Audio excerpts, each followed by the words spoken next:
My cruel mother-in-law ordered me to clean the floor 2 days before my twins' birthday. I refused, and she angrily snatched my twins' milk feeder and pushed the baby cart hard against the wall, then locked the door.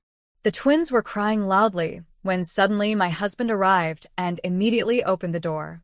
Fueled by anger, I plotted my revenge, and the very next day, I unveiled a shocking surprise that would change everything. My name is Julia, and I am a 32-year-old teacher living in Chicago, Illinois.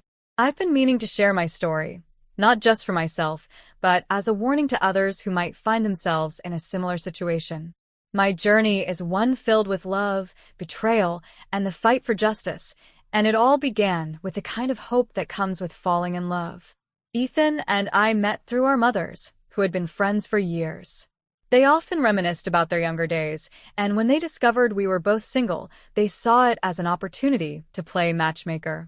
I remember the first time Ethan and I met at a cafe. It was a bit awkward at first, but as we talked about our shared love for action movies and pizza, the initial tension melted away. He was charming and attentive, and I felt an immediate connection. Over the following weeks, we continued to see each other, and before long, we were inseparable. We married less than a year later, and I believed we had a bright future ahead of us. But there was one cloud looming over our happiness: Ethan's mother, Martha. At first, I tried to be understanding. After all, she was his mother, and I wanted to get along. However, as the weeks turned into months, her presence began to overshadow our lives. Martha moved in with us shortly after our wedding due to some financial issues, or so she claimed. Initially, I didn't mind. I thought it would be nice to have family around, especially when we decided to start a family of our own. But soon, I realized that living with her was like living in a pressure cooker. She had this way of controlling everything, from the groceries we bought to the way I managed our home. When I became pregnant with twins, my physical health took a toll. The morning sickness was relentless, and as the months progressed, my body ached in ways I never expected. I was exhausted, struggling to balance my teaching job, the housework, and preparing for the twins' arrival. After one particularly grueling day, I suggested to Ethan that we should hire a maid to help around the house. "Martha, it's too much for me right now," I pleaded, sitting down with Ethan one evening. "I can't keep up with everything." Ethan nodded, understanding my concerns. "I think that's a great idea, Jules. I'll talk to my mom about it." But that plan was swiftly shot down when I mentioned it to Martha the next day. "Absolutely not," she snapped, crossing her arms. "There's no need for a maid. I can handle everything just fine." "But Martha, I'm pregnant with twins. It's not easy for me to keep up," I argued, trying to sound calm. She waved her hand dismissively. "You need to toughen up.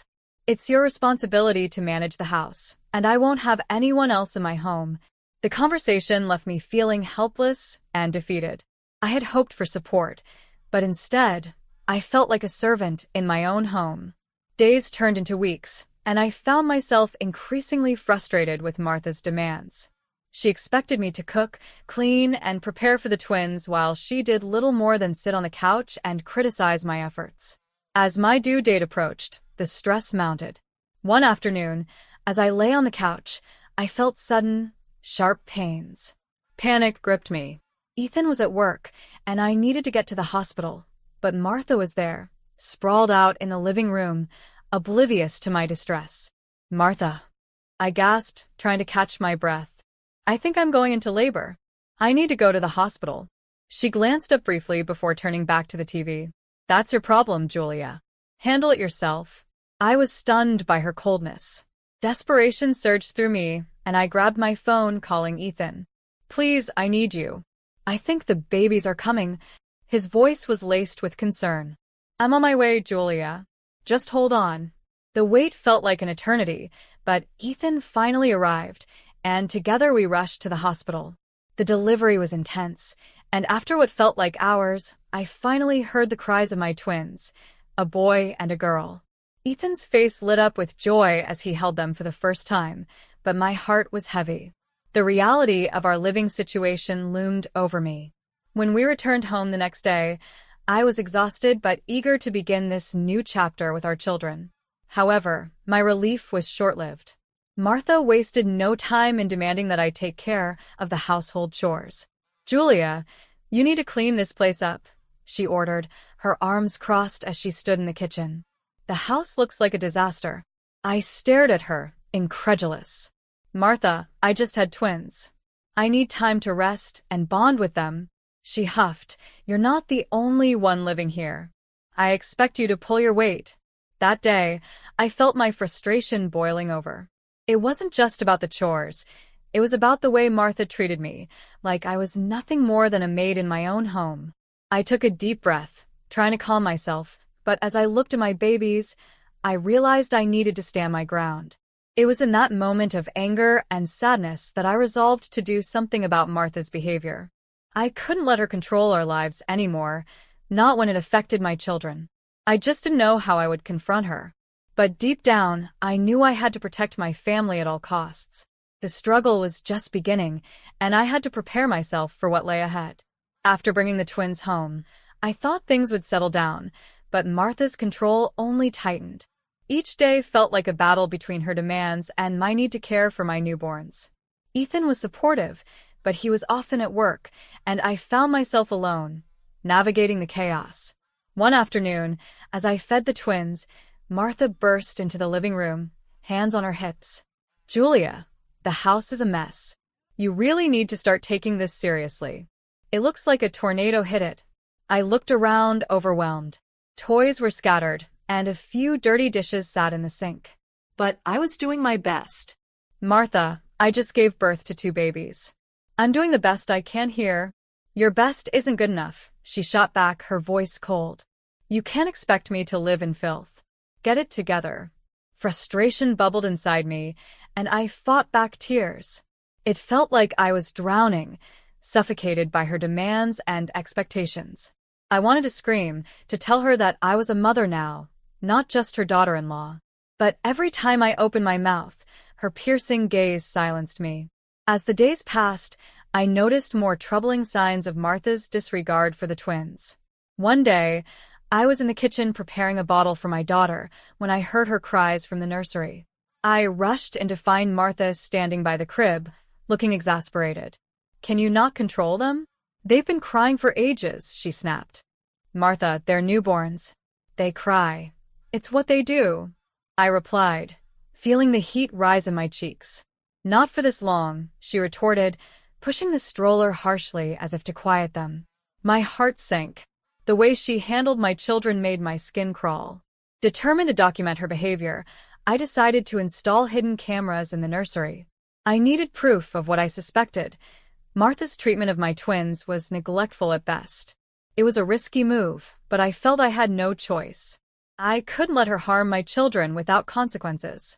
With the cameras set up, I watched over the next few days, horrified by what I saw. Martha would often ignore the twins' cries, leaving them to wail, while she focused on her own needs. I recorded instances where she would harshly shove the stroller or refuse to feed them when they were hungry. Each video I reviewed filled me with anger and fear for my children's safety. One evening, after another long day of her neglect, I sat down with Ethan to discuss everything. "Ethan, I can't keep living like this. I'm worried about the twins. I've installed cameras because I need to show you what she's doing." He looked taken aback. "Cameras? Why would you do that?" "Because I need evidence. She's treating them poorly, Ethan. You have to see this." I felt a surge of desperation, my heart pounding as I spoke. After a moment of hesitation, he nodded. "Okay, let's watch it together." As we sat on the couch, I loaded the footage. I watched Ethan's expression change from confusion to disbelief as he witnessed Martha's behavior. He was silent, his eyes glued to the screen, anger simmering just below the surface. After the last video ended, he turned to me, his face dark. "I can't believe she would do this. We have to confront her." My heart raced at the thought. "I know, but we have to be careful. She can be unpredictable." "I won't let her hurt you or the twins anymore," he said firmly. "It's time we set boundaries." The next day, we confronted Martha together. Ethan's face was set with determination as we walked into the living room where she sat, reading a magazine. "Martha," he began, his voice steady. "We need to talk about your behavior toward Julia and the twins." Her eyes narrowed. "What's this about?" "I don't have time for your accusations." "It's not an accusation. It's the truth," I said, trying to keep my voice calm. "We have evidence of how you've treated the twins, and it's unacceptable." Her face went pale as Ethan showed her the recordings. She looked between us, the facade of control beginning to crumble. "Those are just moments taken out of context," she stammered, but the anger in her voice couldn't mask her fear. "Mom, this isn't okay." "You're endangering our children," Ethan said, his voice rising. "If you can't respect our family, you can't stay here." Martha's eyes flashed with indignation. "You think you can just throw me out? I'm your mother. I raised you. And I won't let you harm my wife or our children." Ethan shouted back, his voice shaking with emotion. The confrontation had reached a boiling point, and I felt a mix of fear and empowerment. For the first time, I saw Ethan stand up to his mother, and it filled me with hope.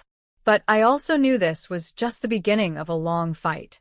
As Martha stormed off, her face flushed with rage, I felt a sense of dread settle in. This wouldn't be the end of it. We were now in a battle for our family's safety, and I had to be ready for whatever she might do next. The stakes were high, and I had to protect my children at all costs.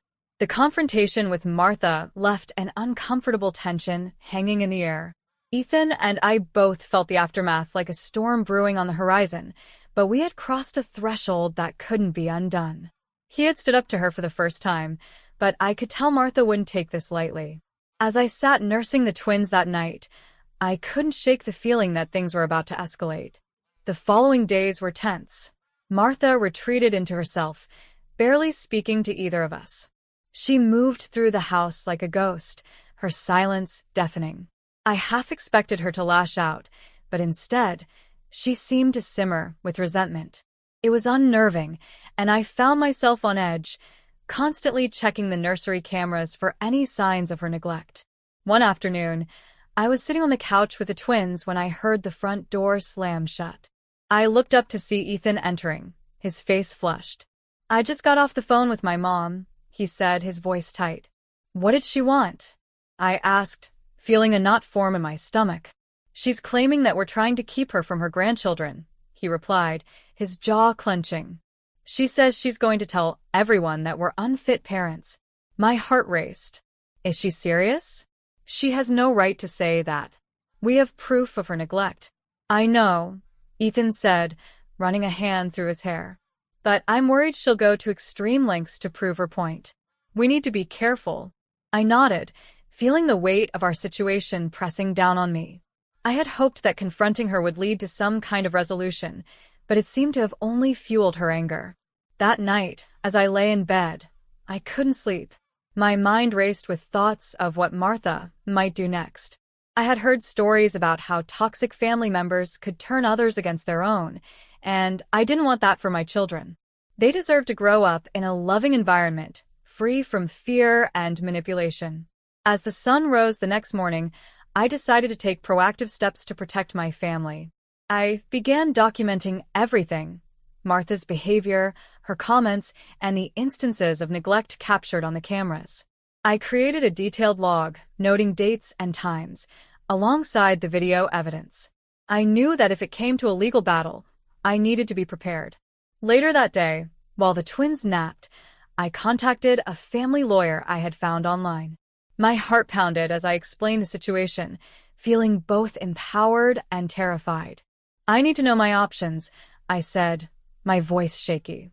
"I can't let her hurt my children." The lawyer listened attentively. "It sounds like you have valid concerns about your mother-in-law's behavior.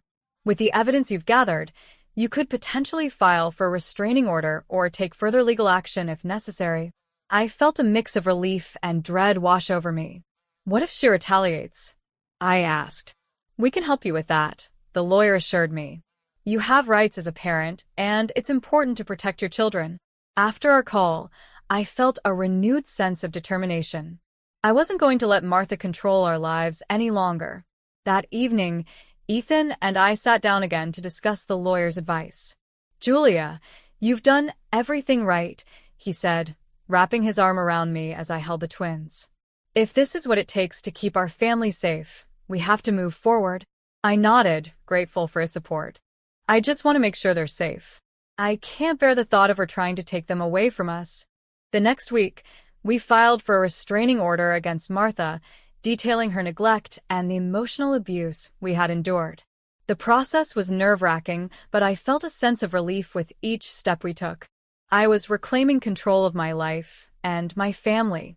However, just when I thought things couldn't get more complicated, I received a call from the lawyer. "Julia, we need to prepare for a hearing. Your mother-in-law is contesting the restraining order," he said, his voice serious. "What does that mean?" I felt the world tilt on its axis. "It means Martha will likely try to defend herself in court, and we need to be ready to present your evidence convincingly. This won't be easy, but you have a strong case," he reassured me. Ethan and I exchanged worried glances. The reality of facing Martha in court felt daunting, but I was determined to protect my children. As the day of the hearing approached, I spent every moment preparing, gathering evidence, and mentally preparing for the battle ahead. The stakes were high, and I knew that this was more than just a legal issue. It was about standing up against toxic familial control and protecting the ones I loved. As I held my twins close, I vowed to fight for their future, no matter the cost. The fight was far from over, and I was ready to face whatever came next. The day of the hearing arrived, and I felt a mix of dread and determination as Ethan and I walked into the courthouse. The air was thick with tension, and my heart raced in my chest. I had prepared myself as best as I could, but facing Martha in a courtroom felt like stepping into the lion's den. We took our seats, and I could feel the weight of the world on my shoulders. Ethan held my hand tightly, his warmth grounding me as I focused on the task ahead. The room buzzed with chatter as we waited for the proceedings to begin, and I glanced around, spotting Martha across the room. She looked different, more put together than I'd ever seen her, her face a mask of determination. The judge entered, and the room fell silent. I felt my heart pound as we stood up to present our case. I had never been in a courtroom before, and the formalities made me feel small. But I was determined not to back down. The lawyer guided us through the process, and I tried to steady my breathing. When it was my turn to speak, I stood up, my hands shaking slightly. "Your Honor, I'm here today because I need to protect my children from their grandmother's neglect and emotional abuse," I began, my voice steady despite my nerves. I spoke about Martha's behavior, detailing the incidents I had documented. I explained how her actions affected not only me but also the twins, emphasizing their safety and well-being. After I finished, my lawyer presented the video evidence. I watched the footage of Martha ignoring the twins' cries and treating them with indifference. Each clip was a painful reminder of what we had endured, but it was also a testament to my resolve. I could see the judge's expression shift as he absorbed the evidence. Then it was Martha's turn. She rose and attempted to paint herself as the victim, claiming I was exaggerating and that I was an unfit mother. Her words dripped with venom, and I felt the anger boiling inside me. "Your Honor," I interjected, finding my voice. "I'm not trying to keep my children from their grandmother. I just want to ensure they're safe and cared for. This is about protecting them." The judge looked at Martha with a stern expression. "This behavior is unacceptable. Children's welfare is my primary concern." After what felt like hours, the judge finally delivered his verdict. Based on the evidence presented, I find that there is sufficient cause for concern regarding the well-being of the children. I am issuing a restraining order against Martha, prohibiting her from coming within a certain distance of the family. Relief flooded through me as I processed his words. The weight I had been carrying lifted slightly, but I knew this was just one battle won in an ongoing war. Martha's face twisted in rage as she realized the outcome, and I couldn't help but feel a sense of victory, knowing that I had stood up for my family. As we left the courthouse, Ethan wrapped his arms around me, pulling me close. "We did it, Jules," he whispered, his voice filled with pride. "You were amazing in there." I smiled, tears of relief spilling down my cheeks. "I couldn't have done it without you, Ethan. Thank you for standing by me." In the weeks that followed, we focused on rebuilding our family life, free from Martha's toxic influence. I learned to set boundaries, to put my children first, and to trust my instincts as a mother. The twins thrived in the peaceful environment we created, and I found joy in the little moments. Each coo, each giggle, and each milestone felt like a victory. Though Martha tried to reach out, I maintained my boundaries. I realized that protecting my children meant sometimes making tough choices, including cutting ties with family members who wouldn't respect our family unit. As I held my twins close, I reflected on the journey we had taken. It was a hard-fought battle, but I had learned the importance of standing up against toxic behavior, not just for myself, but for my children. This experience had strengthened my bond with Ethan, and together we created a loving home where our children could thrive. Our story didn't end with the court's decision. It was just the beginning of a new chapter, one filled with hope, love, and the promise of a brighter future. I would always fight for my family, and no one would ever take that away from us again.